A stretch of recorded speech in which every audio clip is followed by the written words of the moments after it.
Hi Cheesy, how's your energy? Let's talk. First of all, my energy is in shock and I am really scared because nobody knows what the future holds right now.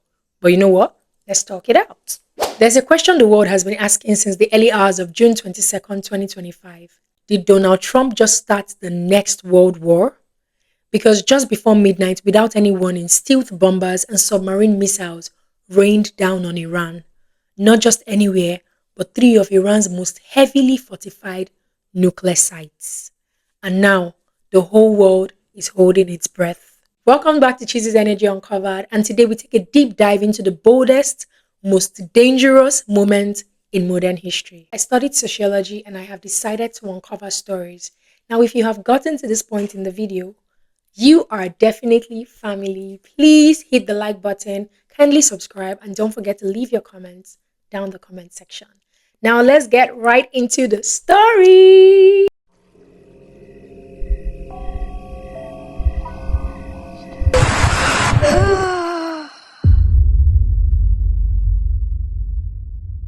This is not a movie. This is real. In the early hours of Sunday, June 22nd, 2025, the United States, under Donald Trump's leadership, launched a surprise military operation against Iran. The mission was called Operation Midnight Hammer. Three nuclear sites were hit. Fordow, deep inside a mountain. Natanz, that is a place where Iran has been enriching uranium for years.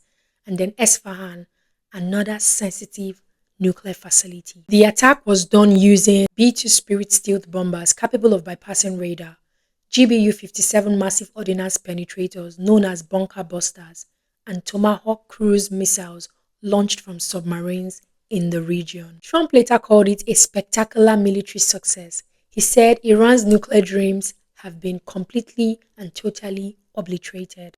Tonight I can report to the world that the strikes were a spectacular military success.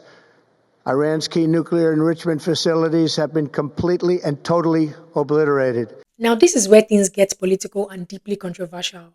Trump is not just any US president. He is a former president running again for re-election in November 2025. Some believe this strike is about national security, a primitive move to stop Iran from building nuclear weapons. Others believe it's a political strategy, a show of power to boost his campaign and, rally conservative voters.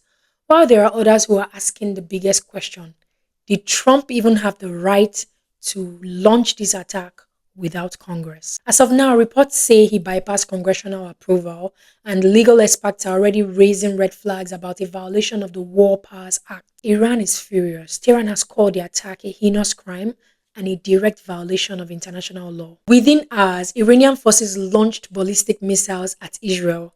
Most of them were intercepted by Israel's Iron Dome defense system. But the message is clear: this is not over. Iran's military command released a chilling statement warning of an unprecedented level of chaos, danger, and resistance. World leaders are scrambling. The United Nations has called for an emergency session. Russia's Dmitry Medvedev said Trump has just started a new war. He has united Iran's enemies behind its regime. China has urged restraint, and European leaders are condemning the attack, warning that the strike could destabilize the entire Middle East. Meanwhile, global oil prices have skyrocketed and the markets are shaking. Back in the US, even politicians are divided. Some Republicans and conservative Democrats are backing Trump's decision, but others are asking who gave him the right to act alone. Now, back to the question: could this lead to World War III? It sounds very dramatic, right? But it's a real possibility. This strike has targeted a sovereign nation's nuclear program, provoked a retaliatory military response, involved Israel, a deeply strategic ally in the region, and drawn warnings from both Russia and China. Let's remember, World War I started with an assassination. World War II started with an invasion. And now we've seen an unapproved strike, a counterattack, and tensions rising on all sides. This isn't World War III yet, but it's a chain of events dangerously close to triggering it. Now, here's what we're watching for. Will Iran strike US bases or assets directly?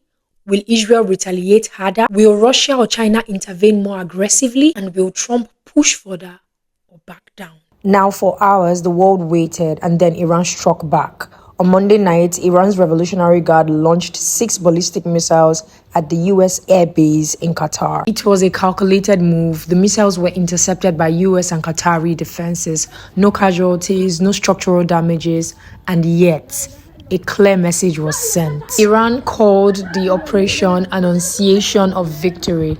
Now we understand that the president of Iran has put out a statement describing the attack as having begun, and they are calling it the Annunciation of Victory. And he says that this is a righteous response to the U.S. strikes over the weekend. We know from Israeli sources that the Israelis believe that 6 ballistic missiles were fired from Iran. We've seen evidence of air defenses being fired off in Qatar. The skies over Qatar lit up earlier tonight with those air defense interceptor missiles. It's not clear whether they intercepted any of those missiles that apparently were fired from Iran.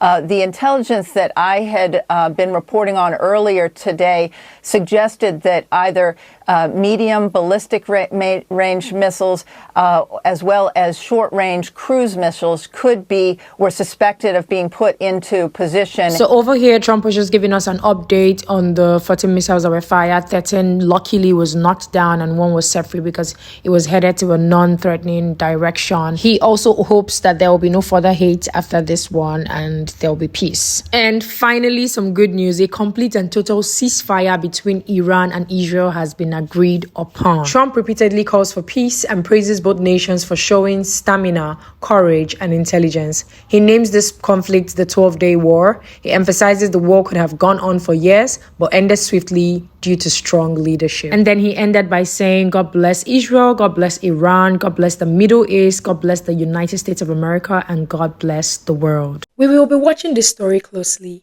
Every update, every retaliation, and every political move. And as always, I'll be here to tell it just as it is.